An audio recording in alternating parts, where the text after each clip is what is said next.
मरे मरी मरी जात शरीर मन मरे न माया मरे अरे मरी मरी जात शरीर आशा तिसुड़ा न मरे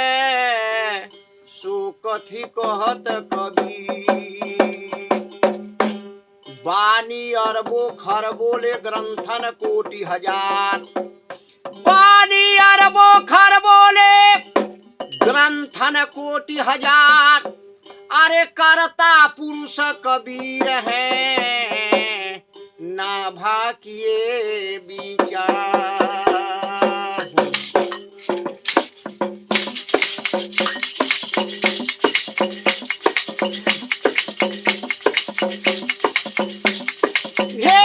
गगन गढ़ पतिया बाचा हे गुरु गगन गढ़ पतिया अरे बाचा हे गुरु गगन गढ़ पतिया हे गगन गढ़ पतिया गगन गढ़ पतिया गगन गढ़ पतिया बाचा हे गुरु गगन गढ़ पतिया अरे बाचा हे गुरु गगन गढ़ पतिया बाचा हे गुरु गगन गढ़ पतिया अमृत छकृत भैली छतिया छकृत भैली छतिया हे प्रियत अमृत छकृत भैली छतिया छकृत भैली छतिया प्रियत अमृत छकृत भैली छतिया छकृत भैली छतिया छकृत भैली छतिया काहे तू भूलला संत के सुरतिया बाच हे गुरु गगन गढ़ के पतिया अरे बाच हे गुरु गगन गढ़ के पतिया काहे तू भूल गईला संत के सुरतिया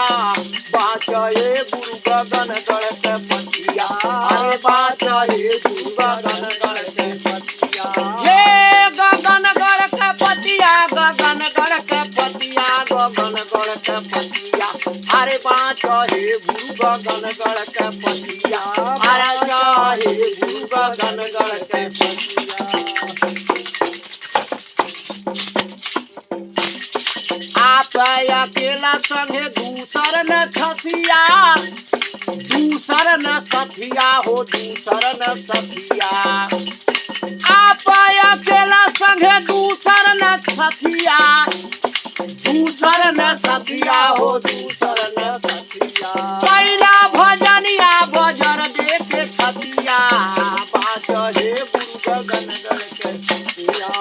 बाच हे गुरु गगन गढ़ के पतिया कैला भजनिया बजर देखे छतिया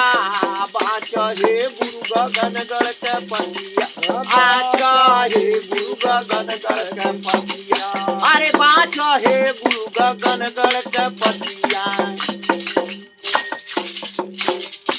कही कबीरा सुनाए भाई साधो सुना हो भाई साधो कही कबीरा सुनाए भाई साधो सुनाए भाई साधो बरसे ले अमृत झरा झर मोतिया बाच हे गुरु गगन गढ़ के बाच हे गुरु गगन गढ़ के पतिया बरसे ले अमृत झरा झर मोतिया बाच हो गुरु गगन गढ़ के पतिया बाच हो गुरु गगन गढ़ के पतिया अरे बाच हे गुरु गगन गढ़ के पतिया